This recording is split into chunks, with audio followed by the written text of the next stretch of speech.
안녕하세요. 비욘디 가족 여러분. 정형외과 전문 이대영입니다. 오늘은 오늘 어제 눈이 많이 왔었잖아요. 그래서 그전에 기획했던 건데 우연히 날짜가 좀 맞은 것 같습니다.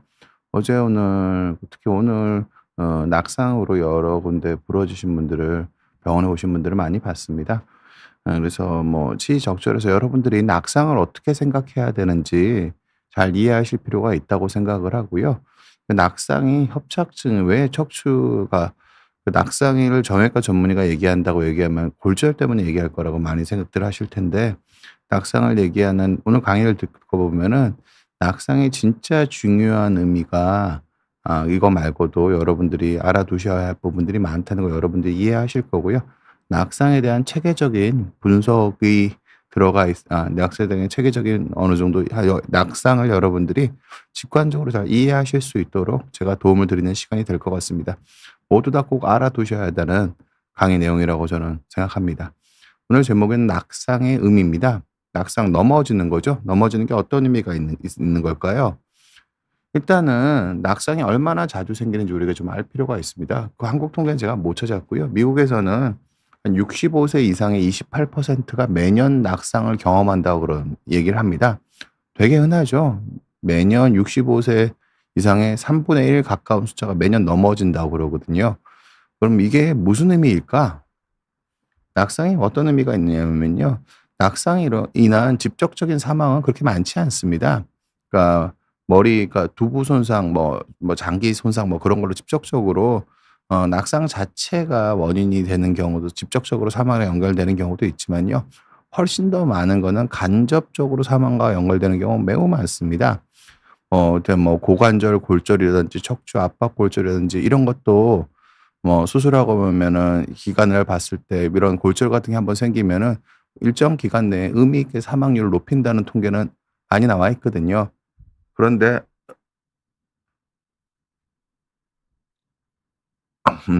죄송합니다. 그거보다 더 중요한 거는 활동량 감소가 간접적인 사망의 원인이 됩니다. 그러니까 어떤 통계가 있냐면은요. 우리가 보행 속도가 0.1 미리 그러니까 보행 속도가 느려지는 만큼 사망률이 올라간다는 통계가 있습니다. 노인들의 수명을 예측할 때 보행 속도로 어르신들의 수명을 예측하는 연구도 있거든요. 즉 이렇게 한번 넘어지고 나면은 꼭 어디가 부러지지 않더라도 며칠 아파서 드러 눕고 여기저기 문제가 생기고 나면은 보행 속도가 줄어들겠죠. 활동량이 줄어들겠죠.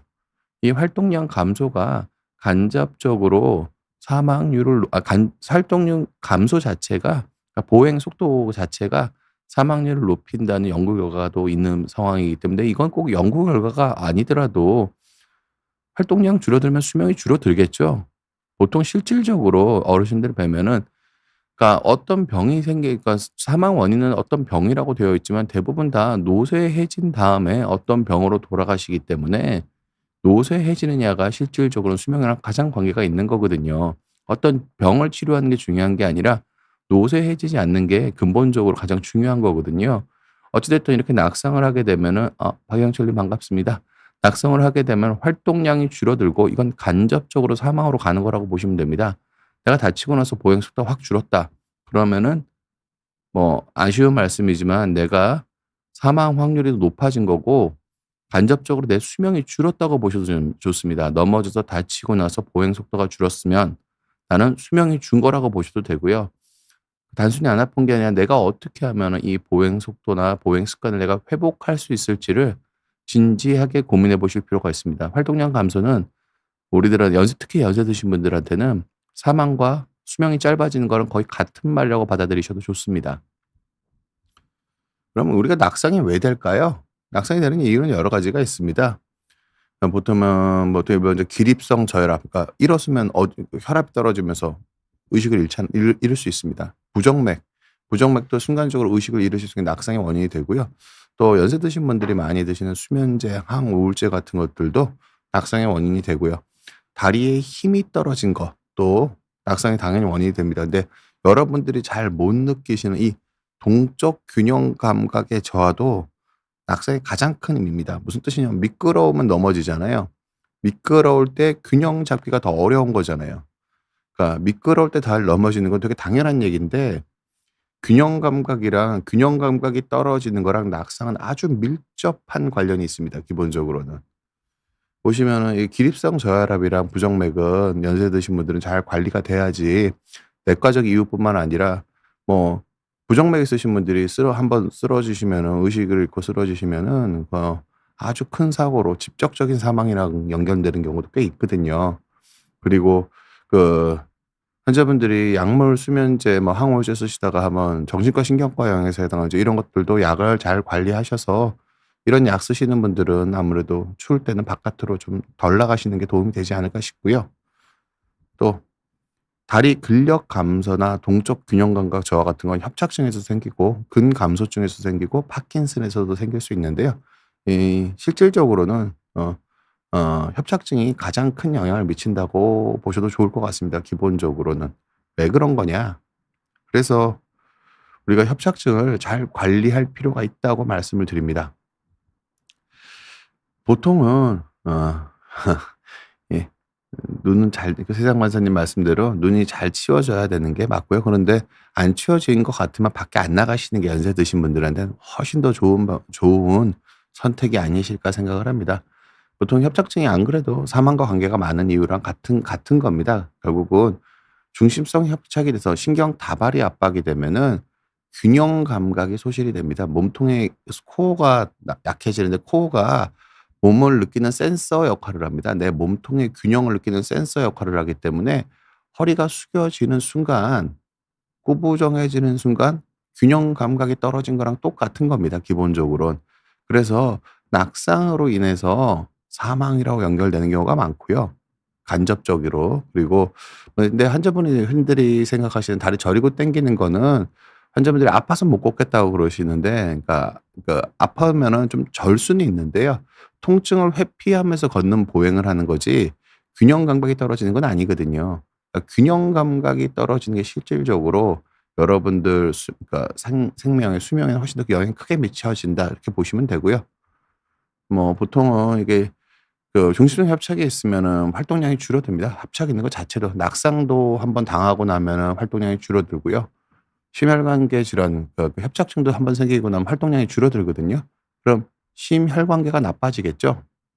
심혈관계가 나빠지면 이게 사망 확률을 확 높입니다. 활동량이 줄어들고 아까 보행 속도가 느려지는 것이 뭐 0.1 millisecond 느려질 때마다 12%씩 사망이 올라간다는 연구도 있으니까요. 그래서 심혈관계 질환 를 가중시켜서 악화시켜서 사망에 이르게 하고요. 그런데 환자분이 다리 저리고 당기는 거는 통증으로 인한 활동 제한이 이 중심성 협착, 균형 감각을 잃게 돼서 만드는 활동 제한보다 훨씬 적습니다. 아파서 못 걷는다고 말씀하시잖는데, 아파서 못 걷는 것보다는 균형을 못 잡기 때문에 못 걷는 게 훨씬 더 큰 부분입니다. 환자분들이 이 균형을 못 잡는다는 걸 못 느껴서 그래요. 환자분들은, 우리가 느낄 때는 아프다는 것만 느끼는데 이 균형 감각 자체가 손해가 관장하는 부분이기 때문에 우리가 설명을 할 수가 없어요. 균형 감각이 떨어졌다고 우리가 잘 못 느낍니다. 무슨 뜻이냐면은 우리가 두발 자전거 타는 법 설명 못 하잖아요. 우리 다 저 자전거 탈 줄 알거든요, 두발 자전거. 근데 어떻게 타는지 저는 설명을 못 합니다. 마찬가지입니다. 이 균형을 잘 잡는 게 환자가 이거를 의식하고 인식하고 느끼려고 노력을 해야 느낄 수가 있는 거지, 그걸 통증처럼 그냥 본능적으로 느껴지는 게 아니거든요.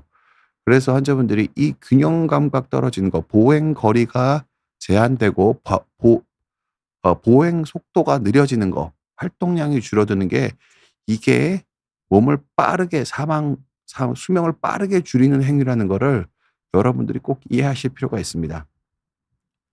그리고 뭐 보통은 뭐 다리가 근데 많이 저리고 당기시는 분들 중에서는 극심한 우울증 겪으신 분들 되게 많고요. 뭐 협착은 별로 심하지 않은데 뭐 2년 사이에 살이 12kg 빠지시는 분들도 있고, 너무 우울해져서 하루에 눈 뜨고 있는 시간 동안은 계속 내가 어디가 아프지만 계속 생각하시는 분들 자주 보거든요. 자주 보거든요. 그래서 약물이나 그런 것 때문에 자살 가능성이 좀 높아지는 건 오히려 이 신경 가지가 눌리는 증상이 좀 더 있습니다. 근데 신경 다발이 눌린 건 별로 아프지가 않아요. 그냥 기능의 저하입니다. 기능적 증상이 있는 거지, 더 중요한 증상인 기능적 저하에 있는 거지 통증은 별로 없으세요. 협착이 원래 이런 병이거든요. 여러분이 이걸 꼭 알고 대응하실 필요가 있습니다. 저리고 당기고 아픈 거는 신경을 적게 쓰시면 적게 쓸수록 여러분이 오래 사시는 데 도움이 됩니다. 그거 없애야 한다라고 집착하시면은 힘들어지세요. 근데 제가 자주 드리는 말씀이 먼지가 가득 묻은 빗자루를 공중에서 털고 있는데 밑에 있는 먼지를 백날 닦아 봐야 소용이 없습니다. 그러니까 통증이 떨어진 먼지고요. 통증이 안 생기게 만들어야 됩니다. 안 생기게 만드는 거는 몸통이 안 흔들리고 균형 감각이 좋아져야지 빗자루를 안 흔들게 되는 거거든요. 먼지가 묻은 빗자루라도 흔들지 않아 주면, 몸이 안 흔들리면 먼지는 땅에 훨씬 적게 떨어집니다.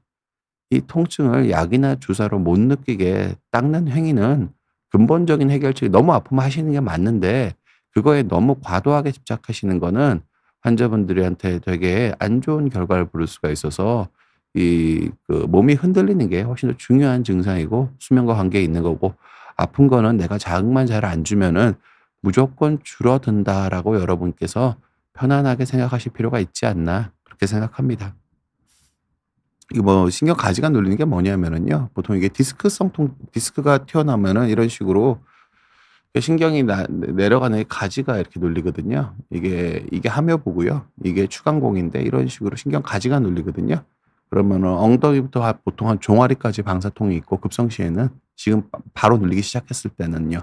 이 엉덩이가 더 아프고 종아리가 좀 덜 아픕니다.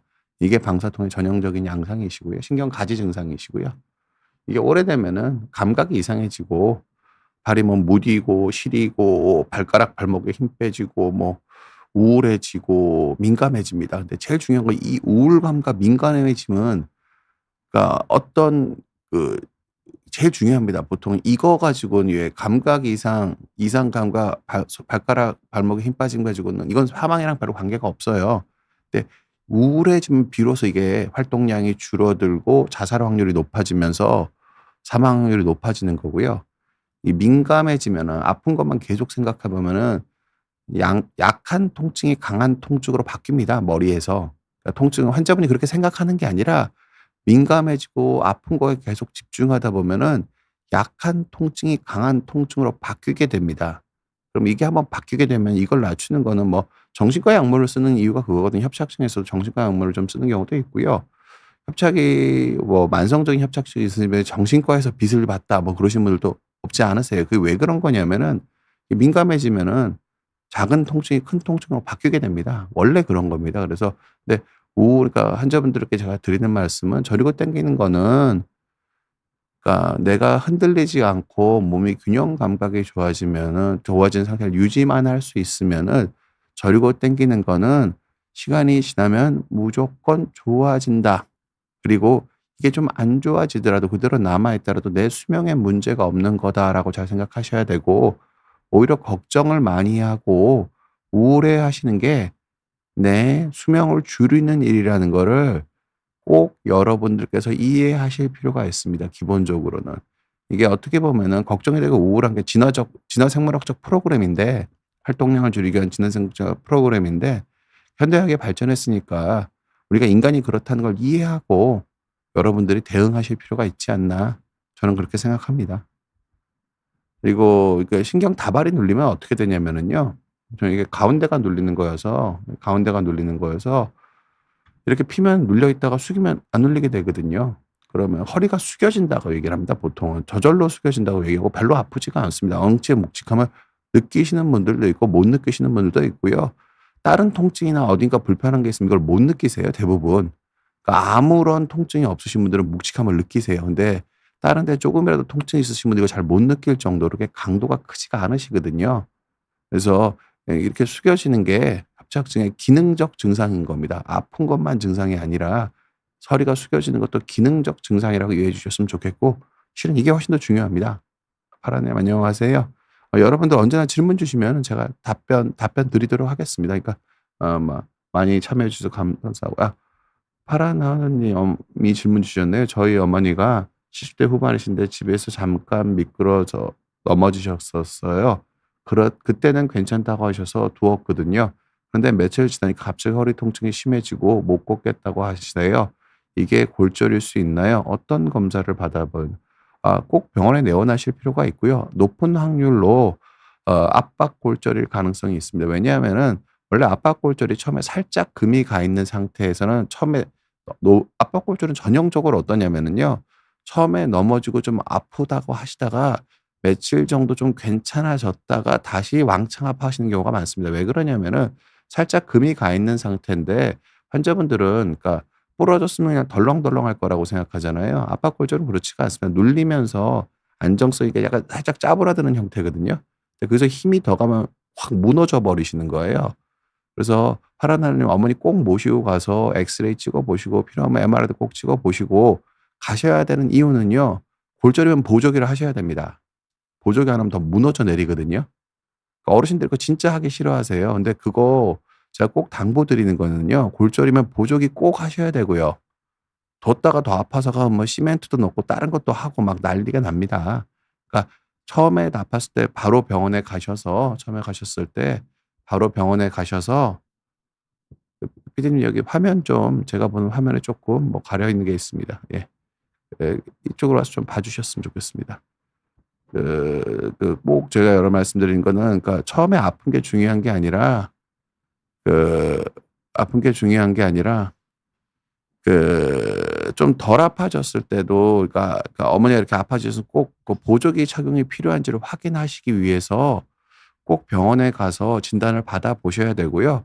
보조기 착용하신다고 다 해결되는 게 아니라 보조기 착용하시고 거의 한 달 정도는 이거를 정확하게 지키시면 대부분 저는 한 달 안에 끝납니다. 보조기를 뗄 수가 있습니다. 앉으시면 안 됩니다.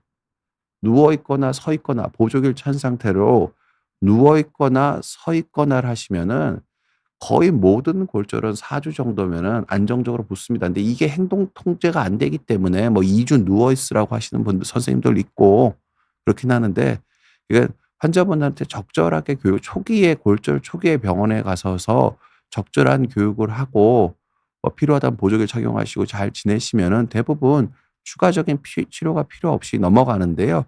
이게 아프다 안 아프다 뭐 하니까 병원 가기 무섭고 여러 가지 그래서 그러다 보면은 한 3-4 개월 동안 지나면서 뼈가 계속 무너져 내려 가지고 나중에는 뭐 척추체를 떼내고서 아래 윗뼈에 뭐 기둥을 심고 아래 윗뼈를 연결하는 수술을 하기도 하고 막 여러 가지 그게 꼭 필요한 경우까지 생기는 경우도 있습니다. 그러니까 이렇게 어르신들이 다치셨어요. 특히 허리 쪽이 아프시다고 할 때 초기에 병원에 꼭 가 보실 필요가 있습니다. 꼭 가 보실 필요가 있습니다. 꼭 가 보셨으면 합니다. 주말 지나고 나서도.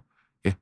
그리고 베이포트 9696 님이 질문 주셨네요. 저희 아버지가 화장실에 밤에 화장실을 자주 가시는데 불을 안 켜고 가시다가 넘어질 뻔했습니다. 신체 문제인지 치계 증상인지 의심해 봐야죠. 야간 낙상 위험을 줄이는 방법을 알려주세요. 일단은 첫 번째로는 선생님이 아버님께서 보폭이 어느 정도 되신지 보실 필요가 있습니다. 보폭이 좁으신 분들은 이게 균형 감각이 떨어져서 보폭이 좁아지신 거거든요. 보폭이 많이 좁으신 분들은 기본적으로 보폭이 좁으신 분들은 그러니까 협착인 경우가 제일 많습니다. 치매보다 협착이 훨씬 더 흔하거든요. 그래서 협착증이 있는지 먼저 한번 확인을 받아 보시고 그리고 뭐 낙상 위험을 줄이는 방법을 제가 설명을 드린 건 이번 강의 내용이 그건 거고요. 일단 그리고 이런 걸 먼저 하시는 게 맞고요. 그리고 집안 자체에서 넘어졌을 때 뭐 매트 같은 거 좀 깔려고 하셔야 되고요. 불을 안 켜고 왜 화장실에 가시는지 아버님이랑 얘기를 좀 해 보세요. 잘 얘기를 해 보시고 아버님이 어떤 반응 보이는지 봐서 적절한 대답이 안 나오시면은 신경과 진료 신경정신과나 신경과에서 한번 치매가 치매에 있는지 한번 상담 받아 보실 필요도 있고요. 보폭이 줄어드신 부분이 있다면은 정형외과에서 협착증이 있는지 한번 확인해 보시는 거 추천드리고요. 아버님이랑 대화를 해 봤을 때 답변하신 게 적절치 않다면은 신경과에서 한번 상담을 받아 보셨으면 좋겠고요. 야간에 낙상을 줄이는 법은 밤에 불을 켜고 주무시면 됩니다. 발을. 원래 그냥 아버님이 불을 안 켜고 가시잖아요. 그러면은 아버님이랑 대화하고 잘 안 되시면은 밤에 불을 켜 놓고 주무세요. 그게 뭐 전교 의미가 좀 더 나오겠지만 어르신들의 낙상 위험이 가질 수 있는 잠재적인 고비용의 가능성을 생각하면 아무것도 아니라고 저는 생각하거든요. 그렇게 해 보셨으면 합니다. 예. 그래요. 강의를 좀 더 들어가서 그러니까 이렇게 눌리게 되면은 허리가 숙여지시거든요. 이렇게 신경 다발이 눌리면 허리가 숙여집니다. 별로 아프지 않습니다. 근데 이게 더 중요한 증상이고요. 이게 되면은 이게 어떻게 되는 거냐면은요. 허리가 숙여지면 이 속근육이 접히겠죠. 이게 접히면 힘이 빠지겠죠. 무슨 뜻이냐면은 이두박근에 힘을 기르려면 팔을 굽혔다 폈다 이두박근이 될 거 아니에요. 근데 힘이 들어가 있으면은 코어가 힘이 들어가 있으면은 속근육에 힘이 들어가 있으면 저게 곧게 펴져 있어야 됩니다. 근데 저게 접히게 되면은 코어가 약해지겠죠. 근데 균형 감각은 왜 떨어지느냐? 이 이 속근육에 위치 센서들이 들어가 있습니다. 내 몸이 어떻게 서 있는지를 받아들일 위치 센서가 있어서 이 위치 센서들이 다 망가지기 때문에 균형 감각이 떨어지시는 거거든요. 그럼 균형 감각이 떨어지고 그러면은 낙상 위험이 증가하겠죠. 당연히 활동량도 줄어들고요. 그리고 이게 제일 단적으로 늘어나는 게 이 코어가 약해지면 허벅지가 가늘어집니다. 협착증 있으신 분들이 많은 분들이 어떠시냐면요. 협착증이 생기기 전에 운동을 하셨어야 되는데 생기고 나면 이제 운동을 되게 열심히 하시면은 종아리만 두꺼워집니다. 허벅지는 상당히 상대적으로 가늘고. 근데 이게 내가 운동을 하는데도 허벅지는 계속 가늘어지시면은 협착이 있는지 보실 필요가 있습니다. 운동을 해서 허벅지까지 같이 두꺼워지시면 운동 너무너무너무너무 잘하시는 거고 좋은 건데요. 내가 운동을 하는데 허벅지는 갈수록 가늘어지고 종아리만 두꺼워지는 것 같으시면은 이게 코어가 점점 더 떨어지고 있는 거거든요. 그래서 요거는 협착에 대해서 정확한 진단과 치료를 한번 받아보실 필요가 있습니다. 아픈 게 중요한 게 아니라 활동량 줄어들고 낙상이 사망과 관련이 훨씬 더 큰 겁니다. 아까 말씀드렸지만 이 속근육에는 위치 센서 같은 게 있습니다. 위치 센서 같은 게 있어서 이 근육이 길이가 길어졌는지 짧아졌는지를 신경이 휘감고 있어서 이걸 느끼거든요. 근데 이 느낌을 우리가 느낀다는 걸 모릅니다. 이게 핵심입니다. 보통은 이렇게 위치 감각 같은 것들이 주로는 손에로 들어가서 다시 센싱을 여러 가지 감각 수용기 정보를 합쳐 가지고 그거에 대한 반응으로 또 다른 컨트롤을 하게 되거든요. 물론 대뇌도 역할이 있지만 주로 손호에서 역할을 하는 거여서 이건 우리가 뭘 하는지 설명을 못 합니다. 무슨 뜻이냐면 우리가 자전거를 탈 때 어떻게 타는지 설명 못 하는 거랑 똑같은 거거든요. 내가 균형을 어떻게 잡는지 설명을 못 합니다. 그런데 우리가 자전거 탈 때 설명은 못 하지만 집중해서 균형을 잘 잡으려고 하면 자전거가 타지게 되죠. 그게 이런 위치 감각 센서들이 주로는 뭐 대뇌도 역할을 좀 소뇌에서 들어가 가지고 프로세싱을 통해서 잘 조절할 수 있게 되는 거거든요. 그래서 이게 떨어지게 되면은 위치감과 고유 감각이 저하되는 형태로 나타나시기 때문에 제가 몸통의 균형 계속 말씀을 드리는 거고 이 몸통의 균형을 느끼시려는 인지적인 훈련을 하실 필요가 있습니다. 이건 결코 근데 코어 강화가 아닙니다. 강화가 아니라 몸의 균형을 잘 맞추는 거고 그러니까 몸의 밸런스를 잘 맞추는 겁니다. 이렇게 보시면 좋을 것 같고요. 협착증은 낙상의 가장 결정적인 이유인 경우가 많습니다. 보폭이 줄어들어 있고 허리가 꾸부장하신 분들이 당연히 훨씬 더 잘 넘어지겠죠. 그냥 걸을 때도 몸이 연세 드신 분들을 보면은 그냥 걸을 때도 좌우로 몸이 흔들리는 경우가 되게 많으시거든요. 그냥 신발 신고 그냥 정상적인 상황에서 몸이 좌우로 계속 흔들리는데 바닥이 조금만 미끄러우면 더 잘 넘어지겠죠. 그래서 몸이 흔들리는 게 걷는 거 자체가 협착증에 의한 위치 감각 저하인 경우가 많고요. 이거 자체가 낙상의 가장 결정적인 이유고 협착이 아픈 거 위주로 생각되어서는 안 되는 이유이기도 합니다, 기본적으로는. 그래서 뭐 어떤 식으로 하는 게 좋을까를 제가 좀 환자분들한테 말씀을 드리면요. 생활 습관에서 어떻게 하면 좋을까? 보통 그러니까 분이 횡격막 호흡이라고 좀 전문적인 표현을 썼는데요. 횡격막 호흡 말고 그냥 복식 호흡 하시면 됩니다. 천천히 예 천천히 숨 쉬는 훈련을 하실 필요가 있습니다. 복식 호흡. 이걸 하다 보면은 천천히 숨을 쉬다 보면은 미주신경이 자극이 돼서 통증 민감도가 낮아지고 마음이 안정이 됩니다. 보통 우리가 교감신경계가 그 사나운 호랑이를 딱 보면 우리가 머리털이 확 쓰고 몸에 긴장이 딱 되죠. 그렇게 되면은 균형 감각을 하나도 못 느낍니다.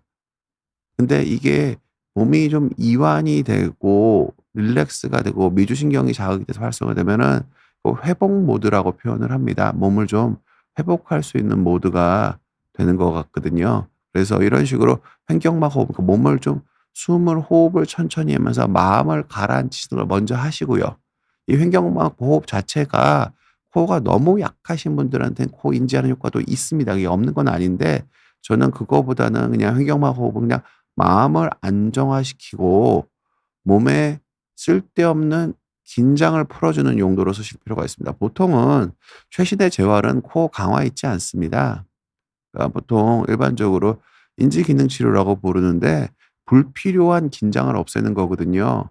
그러니까 사무직인 사람들도 협착이 많이 오는 이유가 이겁니다. 불필요한 긴장을 많이 하기 때문에 코어에만 인지가 되고 몸의 밸런스가 맞고 다른 데 힘이 빠지면서 몸을 서 있고 앉아 있고를 해야 되는데 이게 불필요한 긴장을 많이 한 상태에서 앉고 서고 걷기 때문에 보통 우리 몸이 협착이 잘 오고 우리 몸이 망가지는 거거든요.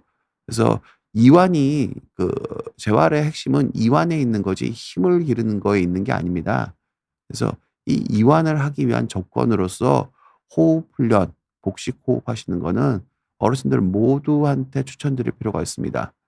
이렇게 이완된 상태에서 내가 어떻게 움직이면 더 아파진지를 찬찬히 내 몸을 살펴서 그 이완된 상태에서 내가 불편해진 동작을 안 하시는 게 생활 습관에서 매우 중요합니다. 연세 드신 분들이 저 노인분들 보면 대부분 그렇습니다. 이거 젊은 사람보다 더 화다닥 화다닥 급하게 움직이는 경우가 많으시거든요.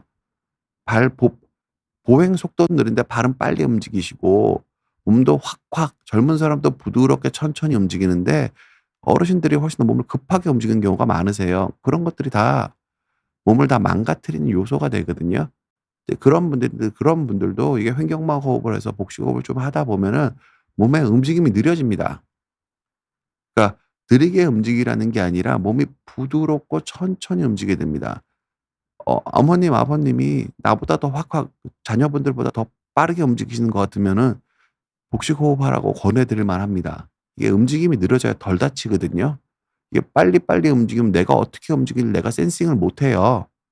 그러면 이게 넘어지거나 낙상이 되거나 허리가 삐끗하거나 자꾸 다치는 일이 생기셔서 횡격막 호흡 훈련은 복식 호흡이라고 보시면 됩니다. 복식 호흡은 여러분한테 노인분들한테 특히나 도움이 되시는 분들이 되게 많습니다. 되게 많습니다. 여러분들이 생각하시는 거 되게 많습니다.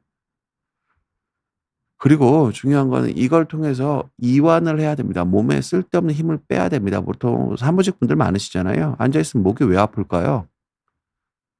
앉는 자세를 유지하는 데 쓸데없이 승모근에 힘이 들어가 있어서 그렇습니다. 한 자세로 있는 것도 그건 소극적인 얘기고요. 더 근본적으로 얘기하면은 승모가 계속 긴장된 상태로 앉아 계신 거예요. 왜 움직이라 그러냐? 자꾸 움직여야 이완이 되기 때문에 그렇습니다. 이완을 하면은 안 움직여도 별 상관이 없습니다. 근데 이완을 못 하기 때문에 자꾸 한 자세로 있는 게 불편해지시는 거거든요. 몸을 잘 이완하고 코 인지 네. 보통 진짜로 원래는 코 인지가 맞는데 어르신들이나 처음 재활하시는 분은 코 인지가 안 되세요. 허벅다리에 힘이 들어가는 걸로 느끼시라고 얘기를 드리거든요. 허벅다리에 힘이 들어간 상태로 서고 앉고 앉을 때 허벅다리에 힘을 어떻게 주느냐? 엉덩이를 3 센티만 들어 보세요. 그럼 허벅지에 힘이 들어가잖아요. 그럼 그 상태를 깨지 않으시면 됩니다. 그렇게만 서 있으면은 코에 허벅지가 인지를 유지하실 수가 있거든요. 그럼 자세가 저절로 달라집니다. 엉덩이를 3 센티만 뗐다가 다시 앉아 보시고 엉덩이를 3 센티 뗐을 때가 앉는 동작 순간 동안에 허벅지에 힘이 들어간 느낌을 앉아 있는 상태에서도 계속 유지를 하시면 됩니다. 이게 이완과 그리고 나머지는 다 힘을 다 빼셔야 되고요. 그러니까 자세 유지를 하기 위해서 상체에 힘을 주는 거는 과도한 긴장을 유발해서 척추에다 압력으로 작용합니다. 그래서 힘을 빼시고 아랫배 허벅지에만 힘을 주고 자세를 곧게 만드시는 연습을 하시는 게 매우 중요하고요. 서 있을 때도 마찬가지입니다. 서 있을 때도 어깨에 다 힘 빼고요. 허벅지에만 힘이 들어간 상태로 몸을 바로 피실 수 있으셔야 됩니다. 근데 대부분 이게 왜 안 되는 거냐면은요. 코어가 못 버텨 주니까 뒤로 제껴 버리는 겁니다. 그러니까 코어가 버텨 주시는 상태에서 아랫배에서 허벅지에 힘이 들어간 상태에서 몸을 세우셔야 됩니다. 허벅지에 힘이 빠지면 몸을 세우시면 안 돼요. 그럼 허벅지에 힘이 빠지고 몸을 세우면은 엉덩이는 뒤로 밀리고 상체만 뒤로 제키는 이상한 상태가 되는 거기 때문에 몸에 이완을 하고 허벅지에 힘이 들어가는 거를 잘 느끼시는 걸 생활화하실 필요가 있습니다. 앉아 있을 때, 서 있을 때, 걸었을 때. 요걸 잘 실천하시는 게 제가 보기엔 많은 분들 수명이 늘어날 거라고 저는 생각합니다. 그래서 요새는 재활이 인지기능 치료로 넘어가고 있는 중이고요. 저는 앞서가는 사람들은 이미 넘어가 있다고 생각합니다. 힘을 기른다가 아니고요. 힘을 조절한답니다. 운동선수들도 뭐지 요새 저도 야구 좋아하는데요. 뭐지? 뭐 정확한 예는 아닌데 그냥 뭐 훈련 방법들 최근에 최신의 훈련 방법들은 프로 선수들 훈련 방법도 근력 강화를 그렇게 하지 않습니다. 그러니까 피트니스를 하긴 하는데 그거 이외에도 점점 더 고도의 세련된 스포츠들은 힘을 조절하는 식으로 훈련을 하지 힘을 기르려고 하지 않습니다. 힘을 잘 조절하는 식으로 움직이다가 봤을 때 근력까지 늘어야지 좋은 기능이 나오는 거지 정지 상태로 하는 피트니스가 신체 기능적인 실제로 가동 가능한 힘에서 도움은 될지 몰라도 실질적으로 힘이 그렇게 세지 않다고 대부분 다 얘기를 하거든요. 정지 상태로 근육을 키운 게 실제로 힘이 세다고 생각하지 않습니다. 보통은 힘은 조절할 수 있는 힘이 진짜 힘입니다. 여러분들이 생각하는 피트니스랑은 다른 겁니다, 일반적으로. 요새는 뭐 피트니스도 요새는 그렇게 많이 하긴 하더라도요. 좋은 피트니스 센터 가면은 그냥 근력 운동만 하는 게 아니라 유산소도 많이 하도록 권장을 하고 균형 감각 훈련을 시켜 도와주는 기계들이 피트니스 센터에 있는 기계 중에 제일 비싼 기계들은 균형 감각 길러주는 기계가 많이 비쌀 겁니다, 아마 기본적으로. 그래서 힘을 조절하는 게 실질적으로 여러분들이 하셔야 되는 거지 강화가 아닙니다. 강화하면 망하는 경우가 많습니다. 강화하려고 하시는 게 아니라. 보통 젊은 사람들은 특히 연세 드신 분들한테는 강화란 개념은 잊으시는 게 맞습니다. 보통 여러분들이 꼭 알고 계셔야 될 거는 이겁니다. 보통은 우리가 서 있는 몸은 자꾸 척추뼈만 가지고 허리를 설명하시는 분들이 많은 건 되게 잘못된 설명입니다. 척추뼈는 뒤에 붙어 있고요. 머리랑 팔은 앞에 붙어 있습니다. 이게 버텨줘야 되고요. 이게 단순히 버티는 게 아니라 균형 감각을 느껴주는 센서입니다. 센서. 이 뒤쪽 근육이 거의 없어도 이게 기능을 잘해주면 몸을 버티고 쓸 수가 있고요. 이 뒤쪽이 다 멀쩡한데 이거 다 걷어내면은요. 9kg만 위에 갖다 대도 뭐 척추뼈가 무너진다는 연구가 있습니다. 근육이 하나도 없으면은 척추뼈가 9kg도 못 버틴다고. 이게 당연합니다. 왜냐하면 이렇게 생겼기 때문에 그렇습니다. 척추뼈는 뒤에 있습니다. 절대로 가운데 있지 않습니다. 이 심부 복부 근육을 이용한 균형 감각 조절하는 능력이 우리의 수명을 지켜주는 거고 우리가 유지해야 하는 건강입니다. 강한 근력이 아니고요. 이게 우리가 유지해야 되는 근육입니다. 이게 수명이랑 직접적인 영향이 저는 있다고 생각합니다. 예, 요 그림을 척추를 여러분이 보실 때 허리뼈를 자꾸 보시면 허리뼈를 보는 것보다 이 그림으로써 자기 척추를 이해하시는 게 여러분이 오래 사시는 데 크게 도움이 되지 않을까 싶습니다. 제가 반복적으로 강의 때마다 보여드리는 그림인데 많은 분들이 이 내용을 좀 아셨으면 하는 생각을 가지고 있습니다. 그래서 근본적인 치료는 코 인지를 통한 균형 감각 개선이 돼야 됩니다. 코 인지를 뭐 초보자분들은 허벅지에 힘이 들어간 걸 느끼면서 몸이 부드럽게 다른 데 쓸데없는 힘이 하나도 안 들어가게 균형을 잡는 연습이 필요하고 이 균형을 잡는 데는 이완이 필수적인데 이 이완을 잘 해내기 위해서 제가 횡격막 호흡, 복식 호흡을 말씀드리는 겁니다. 그래서 이완을 잘하고 몸의 균형을 잘 잡고 쓰고 체중을 이동하고 걷고 이런 습관을 여러분께서 많이 불편해지시기 전에 많이 불편해지시면은 이런 게 다 효율이 떨어집니다. 보폭이 너무 줄어들기 전에 허리가 너무 많이 구부정해지기 전에 이런 생활 습관을 가지시는 게 여러분 몸을 현명하게 방어하고 여러분들이 잘 지내실 수 있는 길입니다. 환자분들 말씀드리면 제가 제일 많이 드리는 게 "나 오래 살고 싶지 않다." 그러는데요. 대부분 실제로 의사로서 사망에 이르는 과정을 보면은 노쇠해진 다음에 어떤 병으로 돌아가시는 거지 어느 날 갑자기 수명이 줄어드는 게 아니에요. 그냥 노쇠해지지 않도록, 노화가 진행되지 않도록, 보행 속도가 느려지지 않도록 몸을 관리를 하시는 거는 모든 분이 꼭 하셔야 되는 겁니다, 모든 부분이. 근데 환자분들한테 이렇게 말씀드리면 맨날 좀 오해의 소지가 있습니다. 그러니까 협착증의 결과 허리가 숙여지는 건데 허리를 숙이지 않고 억지로 펴면 협착이 안 생기는 것처럼 오해하시는 분들이 있거든요. 똑같습니다. 억지로 빨리 걷는다고 해서 노화가 사망률이 떨어지는 게 아니에요. 균형을 잘 잡고 정상적인 보폭으로 보행 속도가 잘 유지가 되면서 걷는 걸 유지하려고 하셔야지 결과적으로 빠르게 걷는 게 된다고 내 수명이 유지가 되는 게 아닙니다. 그래서 원인과 결과를 언제나 여러분들이 바꿔서 생각하지 않으셨으면 좋겠습니다. 그렇게 원인과 결과를 바꿔서 설명하는 경우가 너무 많아서 환자분들이 많이 혼란스러워하시는 것 같은데, 그러니까 내가 정상적으로 편안하게 이완된 상태에서 걸었을 때 보행 속도가 유지가 돼야 됩니다. 그래서 여러분들이 요 점을 꼭 이완이라는 이 테마를 여러분들이 꼭 기억하셨으면 하고요.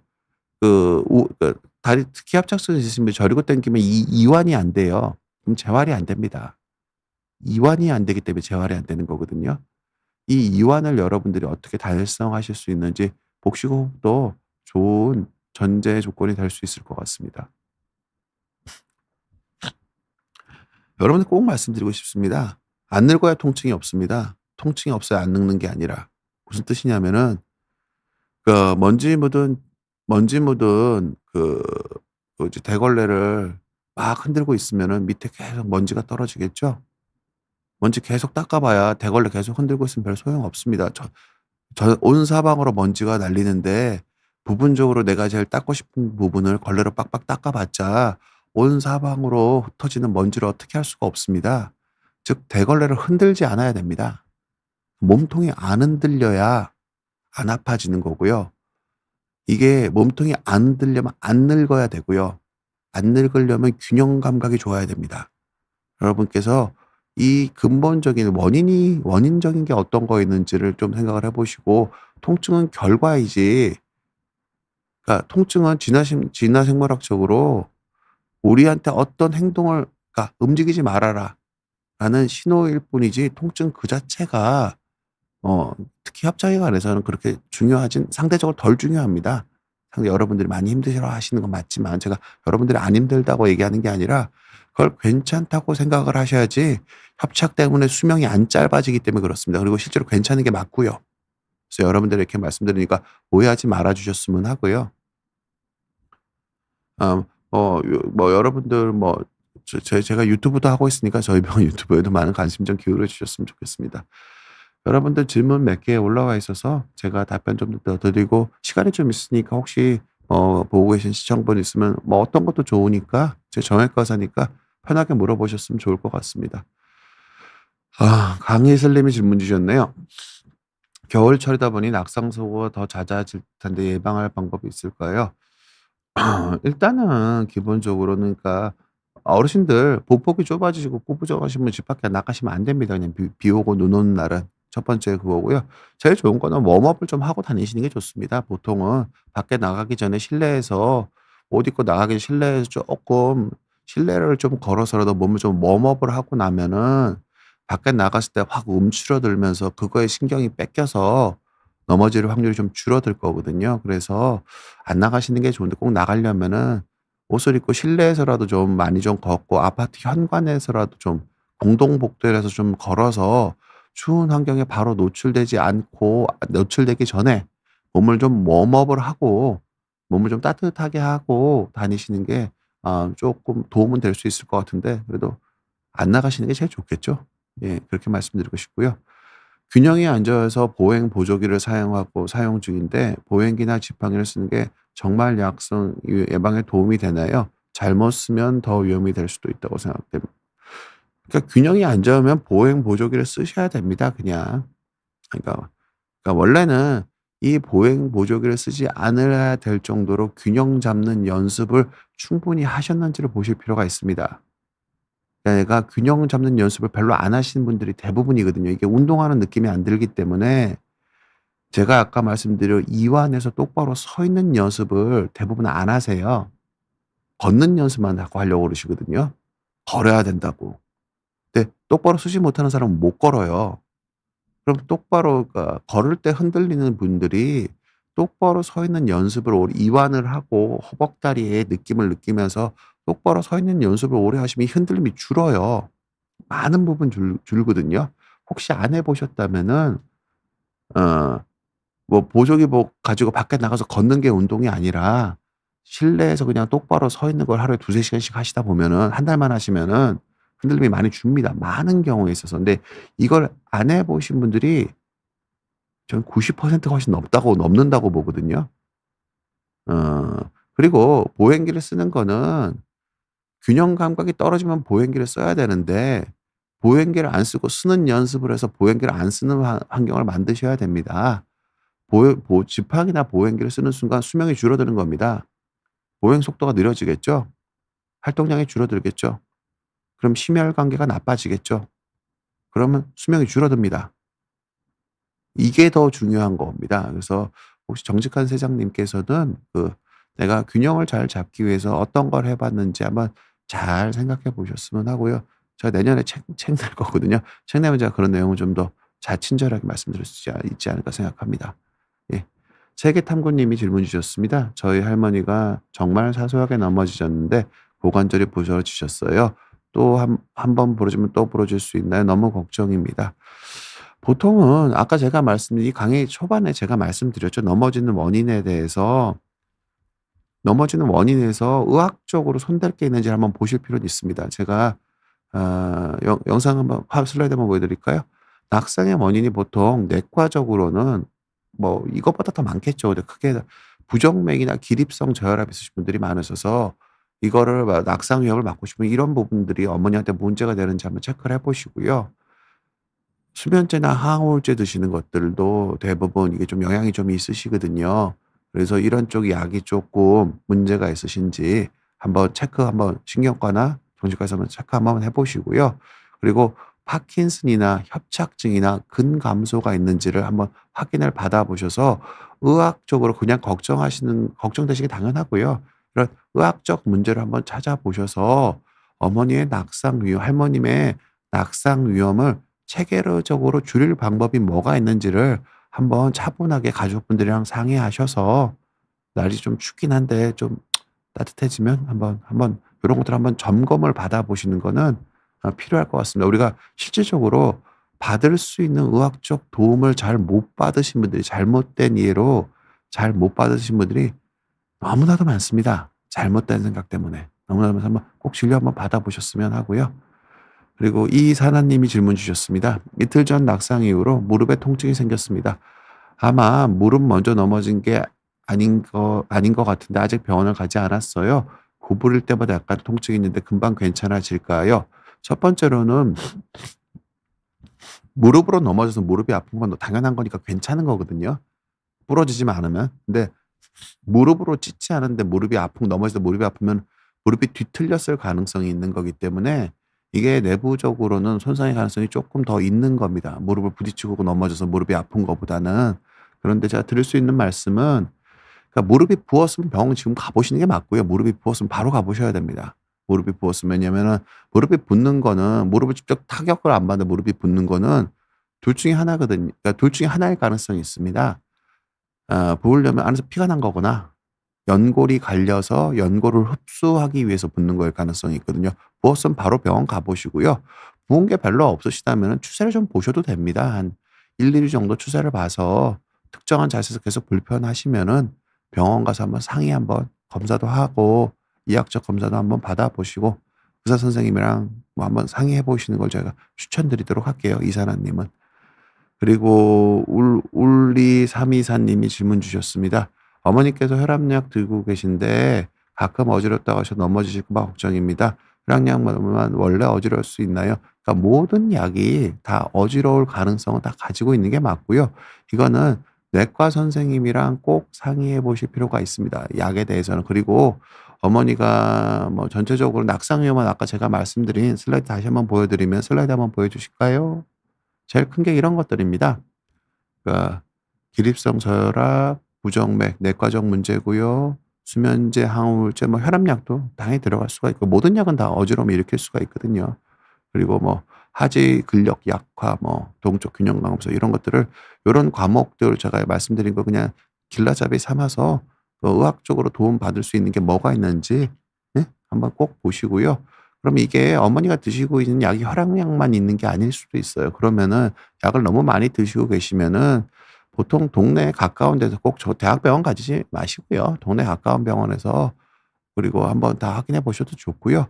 그리고 그 약이 드시기 내과병원 가시기 전에 AI한테 한번 물어보셔도 좋습니다. 어머니가 드시는 약 이름 다 치고 이 중에서 어떤 게 어지러움을 제일 많이 일으킬 확률이 있을까?